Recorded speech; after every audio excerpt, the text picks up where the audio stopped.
Olá, nós vamos então iniciar esse curso de termodinâmica, onde essa aula inicial a gente vai estar abordando os temas de introdução aos sistemas termodinâmicos, falaremos um pouco de temperatura e dilatação térmica. Bom, esse componente então, energia e entropia, ele está abordando os assuntos de que essencialmente são metade de um curso de Física 2, então metade desse curso da parte de ondas, oscilações, está de fora. Nesse nosso curso a gente vai abordar então as partes de energia térmica e suas transformações, essa que é a ideia do curso. Na aula de hoje eu vou trazer uma introdução ao componente e também fazendo essa breve descrição de sistemas termodinâmicos, falando um pouquinho de temperatura, calor, de forma bem rápida, e dilatação térmica. Bom, do que se trata? Essa é a ementa do componente. Não vou ler tudo aquilo, não vou entrar em todos esses detalhes, mas a ideia é a gente abranger toda essa parte de termodinâmica no nível de um curso introdutório de física, no nível de Física 2. O livro, então, que a gente vai estar utilizando como referência é esse aqui, esse vai ser o nosso livro-texto, onde a gente vai seguir a segunda etapa dele, a segunda parte desse livro. Como é que vai ser feita a avaliação desse componente? A avaliação dele vai ser feita, vão ter 3 avaliações que vão computar as notas de vocês. Vai ser composta, então, por um projeto feito em grupo. Então, depois a gente vai estruturar os grupos e verificar como que vai ser feito isso. E duas avaliações examinativas, também chamadas de prova. Então, vão ter 2 provas ao longo do quadrimestre e essa parte de projeto. As provas vão valer 70% da nota. Então, a primeira prova, peso 3, segunda prova, peso 4 e peso 3, também 30% do projeto, 30% da nota nessa questão do projeto. Do que vão constar esses projetos? Eles vão ser um projeto de uma máquina térmica, de uma forma mais ampla falando, que vocês vão estar desenvolvendo conceitualmente. Mais para frente a gente vai falar depois com mais detalhes, mas tem um monte de coisa super interessante que dá para abordar, que dá para fazer. Esses são os livros básicos que a gente vai estar utilizando, essas referências são as principais. Então, como livro-texto, a gente vai seguir esse livro aqui do Sirway e Dewitt. Outros livros que também podem ser usados como livro-texto, o livro do Halliday, Resnick e Walker, que é ou Halliday, Resnick e Crane, dependendo das edições, 3ª edição, 5ª edição, 8ª edição, tem bastante deles por aí. E o livro do Moisés Nussbaum é um livro mais avançado, o livro de física básica do Moisés é mais avançado, mas é uma referência muito boa para alguns temas. Alguns dos temas, inclusive, eu vou utilizar ele para a gente estar desenvolvendo. Aí eu indico a leitura, principalmente nas partes de introdução, a parte de mecânica estatística, seta do tempo e outras coisas mais, como a gente já até falou na aula passada. Bom, então, iniciando essa parte de introdução aos sistemas termodinâmicos, o que nós vamos estar abordando aqui? Em primeiro lugar, falar do que se trata a termodinâmica, Qual que é o objeto de estudo dessa área da física chamada termodinâmica? Então a gente pode conceituar dessa forma que a termodinâmica ela se concentra em fenômenos macroscópicos e medidas macroscópicas. Então tudo que a gente vai observar e medir, então os fenômenos observados e as medidas realizadas a priori vão ser macroscópicas. Temperatura, pressão, volume, dimensões e outras mais que depois a gente vai estar estudando ao longo desse curso. Só que nós vamos observar o seguinte, que grande parte dessas medidas que são macroscópicas, elas têm origem microscópica. Aqui nós não vamos ainda fazer a conexão para todas as medidas macroscópicas, mas para parte delas. Então, nós vamos observar que em algumas medidas que nós temos macroscópicas são causadas por fenômenos microscópicos e a gente vai verificar como que nós podemos obter, através de cálculos dessas grandezas microscópicas o resultado macroscópico. Isso é muito bacana. Isso faz com que a gente comece a ter uma distinção entre o mundo microscópico e o mundo macroscópico. E depois, do micro para o nano, para o cada vez menor, e aí você tem físicas diferentes, né, físicas que vão abrangendo essas áreas cada vez menores, e também um mundo macroscópico cada vez maior. E a gente vai se encaixar mais ou menos num tanto aqui no meio entre micro e macro. Como estou colocando ali, né, que um estudo mais avançado dessas características, principalmente microscópicas da matéria, ela é feita quando a gente entra num outro reino, numa outra área de estudo chamado mecânica estatística, que é essa área sim que vai dar a explicação de um monte de grandezas macroscópicas através das suas medidas microscópicas.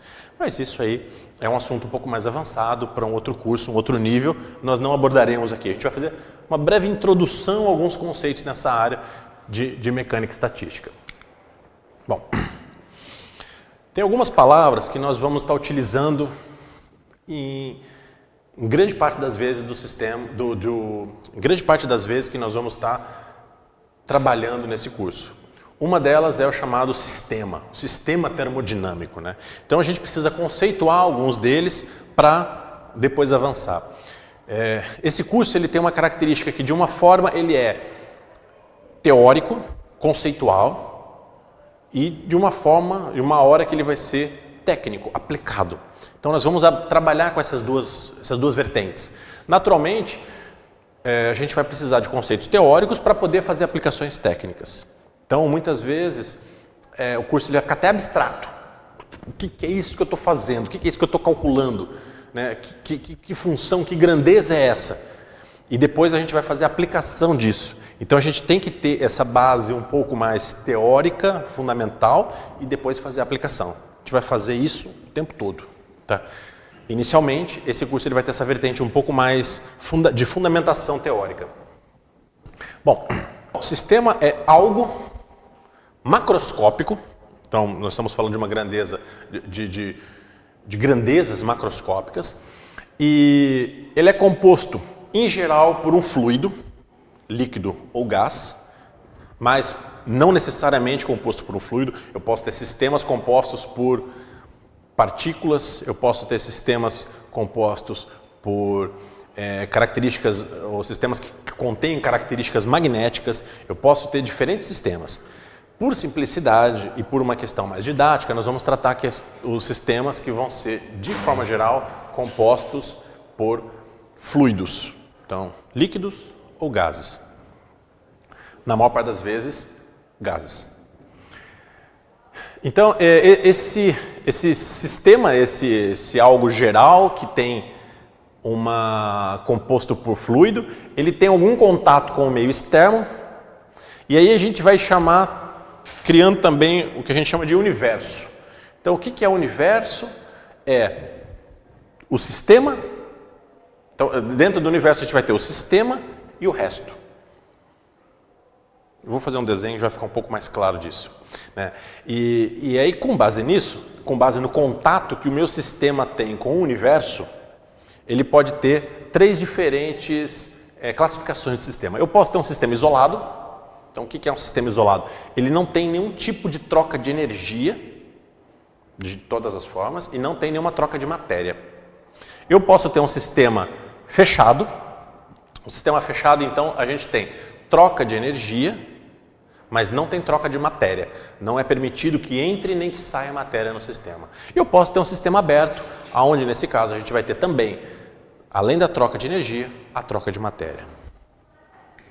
Então eu poderia simplificar e descrever um sistema fechado como aquele da letra A, onde eu tenho o universo ao redor desse meu sistema e dentro dele, aquele meu, por exemplo, composto por um fluido, imagine um gás, nem energia nem matéria tem nenhum tipo de troca no sistema. Já no sistema B, a gente tem então no sistema B a gente tem um sistema fechado, onde é permitido que tenha troca de energia, onde eu tenho em contato com o sistema um reservatório térmico. Então, o reservatório térmico pode fornecer energia térmica para o sistema. Então, note que aí já estou também classificando o tipo de energia que deve ser trocada. Térmico. Naturalmente, a gente está falando de termodinâmica, essa vai ser a energia que deve ser trocada para o sistema de forma geral. Isso permite, então, que eu tenha um pistão móvel no meu sistema. O que acontece? Imagina esse sistema composto por um fluido, um gás. Ao momento que ele é aquecido, esse gás lá dentro vai aumentar, por exemplo, sua pressão. Vai aumentar, por exemplo, o seu volume. Se o sistema, as suas paredes são fechadas, não deve aumentar o volume. Se eu tenho um pistão móvel, nesse caso do sistema B, esse pistão então vai se expandir. Já no caso do sistema 3, do sistema C, então nesse caso do sistema C, o que nós temos? Além dessa troca de energia do sistema com o reservatório térmico, ou seja, o sistema trocando energia com o universo, eu posso fazer uma abertura nele, de forma que eu também tenha troca de matéria.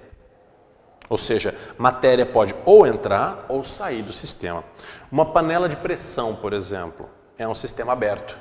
Quando você tem ele aquecido, ele está recebendo calor do universo, então ele está recebendo energia térmica, a pressão dentro daquele sistema aumenta, porque o volume se mantém constante, a gente não tem um pistão móvel para ter aumentando esse volume, mas ele tem uma saída onde a matéria de dentro da panela pode sair, ou seja, o vapor de água que está lá dentro em ebulição pode sair, né? Então, esse é um exemplo de um sistema aberto que a gente tem no nosso cotidiano. Além de um sistema, a gente precisa definir também o chamado estado em que esse sistema se encontra. Então, o que é um estado de um sistema termodinâmico? A gente define o estado como um conjunto o estado ele é definido por um conjunto de variáveis que representam uma característica do sistema. Bom, então imagine que eu posso ter 3 diferentes variáveis termodinâmicas e elas em conjunto vão representar a característica daquele meu sistema. Então ele vai representar o estado no qual o meu sistema se encontre. Temperatura, pressão e volume são 3 dessas características.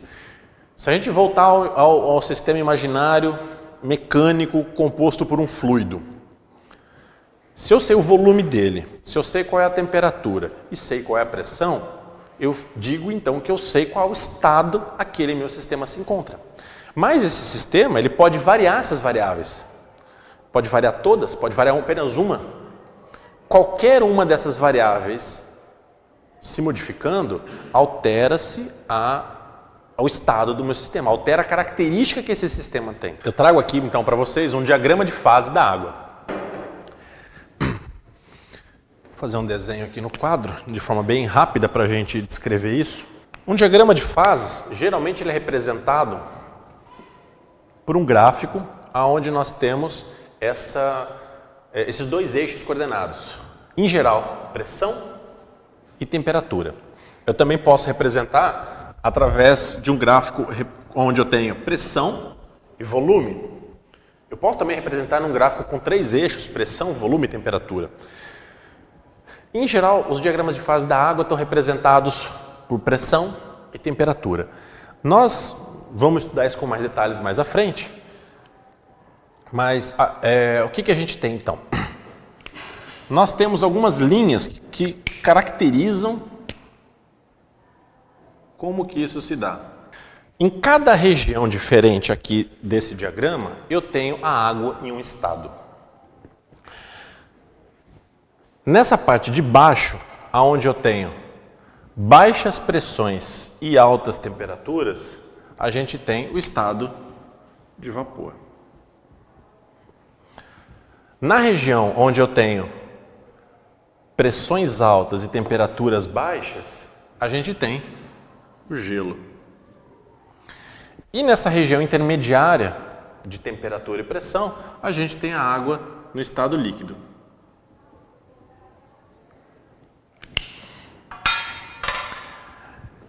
Reparem que então essa linha que tem entre cada um dos estados divide a região onde eu tenho água no estado sólido, no estado líquido ou no estado de vapor. Eu até vou escrever isso, em vez de gelo, escrever como estado sólido aqui. Exatamente em cima dessas linhas, a gente tem o que nós chamamos de coexistência de fase. Então, quando eu tenho vapor, a gente diz que a água está na fase de vapor. No sólido, a água está na fase sólida ou está na fase de gelo. Quando está aqui, ela está na fase líquida. Exatamente em cima dessas linhas, a gente tem a chamada coexistência de fase. Eu tenho água tanto no estado sólido quanto no estado de vapor. Tanto no estado sólido quanto no estado líquido, tanto no estado líquido quanto no estado de vapor. Se você colocar um pouco de água num copo com um pouco de gelo, passado um certo tempo, o gelo e a água vão começar a estar à mesma temperatura e em características semelhantes. A gente tem a coexistência desses três. Nesse ponto, a gente tem uma coisa muito interessante, que é onde ocorre a coexistência das três fases. Eu tenho água no estado sólido, no estado líquido e no estado gasoso, ocorrendo a mesma temperatura e mesma pressão. Esse aqui é o chamado ponto triplo. Em geral é chamado ponto triplo da água, mas ali a gente tem água, gelo e vapor d'água. Ele ocorre a uma temperatura ligeiramente acima do 0 graus Celsius, então 0,01 graus Celsius, e a uma pressão bem baixa, 0,06 atmosfera. Então nessa temperatura próxima ao 0 graus Celsius e numa pressão muito baixa, eu tenho no mesmo ponto, na mesma temperatura e mesma pressão, água no estado sólido, no estado líquido e no estado gasoso. E reparem que nós temos então a possibilidade de transitar entre esses estados. A pressão de uma atmosfera, que está mais ou menos aqui. Então imagina que eu tenho a pressão de uma atmosfera. A gente pode ter os três estados. Pressão de atmosfera, a pressão que nós temos aqui. Eu posso ter, então, nesse ponto, os três estados, dependendo apenas da temperatura. Então, imagine que eu fixo a pressão atmosférica que nós temos aqui no nível do mar. Para temperaturas baixas, abaixo de 0 graus Celsius, a gente vai ter gelo. Entre 0 e 100 graus Celsius, a gente vai ter água no estado líquido. Acima de 100 graus Celsius, a gente vai ter água no estado de vapor.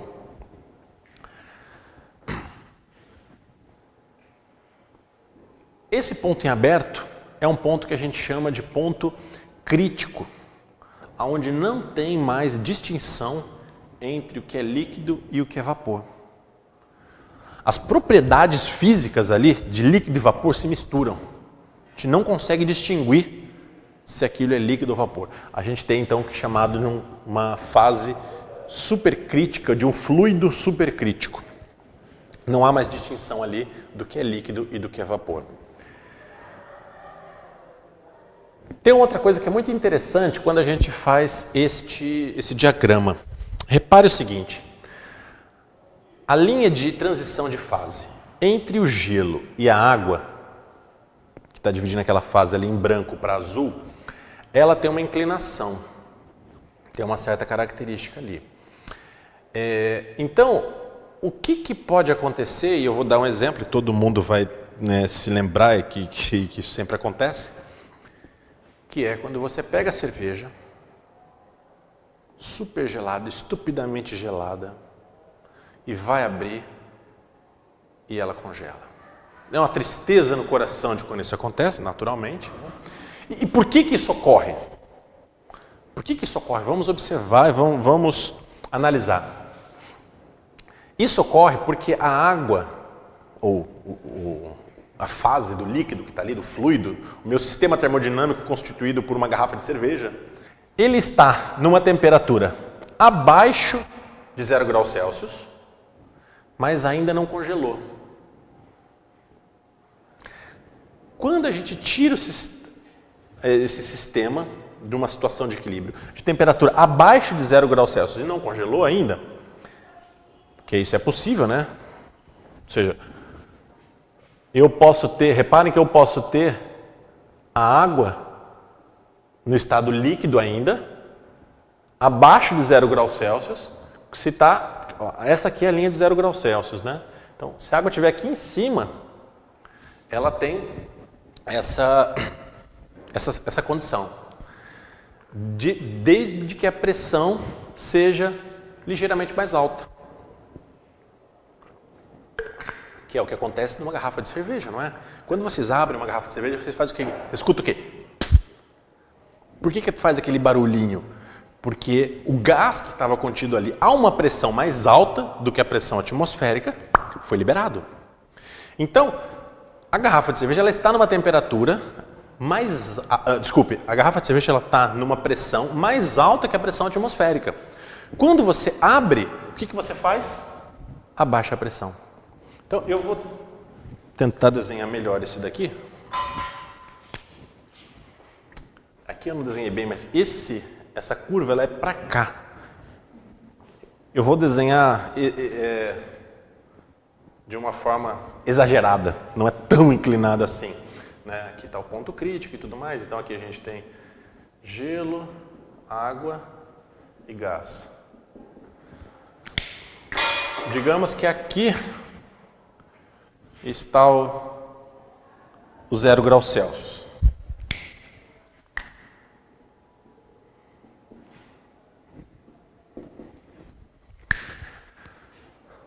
A minha garrafa de cerveja, ela está numa pressão mais alta que a pressão atmosfera. Aqui tem um ATM, pressão medida em ATM. Digamos que ela esteja aqui. Uma pressão um pouco mais alta. Então ela pode abaixar a sua temperatura de 0, sem congelar. Que é o que acontece no nosso freezer. A gente tira a cerveja do freezer, abre a sua tampinha e aí então ela diminui sua pressão bruscamente. A hora que ela diminui a pressão, ela vem para cá, até aqui. Nesse ponto ela é gelo e não água. A gente congela a cerveja. O que a gente tem que fazer? Aumentar ligeiramente a temperatura, até passar de 0 graus Celsius, para daí, quando ela baixar a sua pressão, ela se continua no estado líquido. Então, mas repare, esse é um exemplo clássico, é um exemplo cotidiano que a gente tem de aplicações termodinâmicas. Entender isso daqui faz com que a gente consiga entender uma série de problemas práticos, de aplicações práticas, que não só beber cerveja, né, que podem ter um monte de implicações tecnológicas e para engenharias de forma geral. Então, construir um diagrama de fases desse não é fácil. Imagina, tem que fazer uma série de medições precisas e tem muita gente que se dedica só a fazer isso.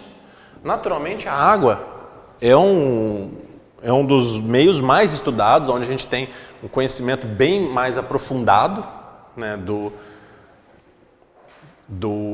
sistema composto por água, por gelo e assim por diante. Eu não vou entrar também nos detalhes, mais para frente a gente vai voltar a falar disso. Mas o que define uma fase termodinâmica? São as características, as propriedades macroscópicas que esse sistema tem. O gelo tem diferentes fases dentro do gelo. Ele tem características elétricas, mecânicas, ópticas, diferentes. Então, para determinadas subdivisões ainda de características de volume, pressão, temperatura e outras mais que nós vamos continuar estudando, a gente tem um sistema definido de forma diferente. Então, um estado termodinâmico é definido pelas variáveis termodinâmicas que ele tem e por conseguinte, isso vai dar para a gente diferentes características desse sistema.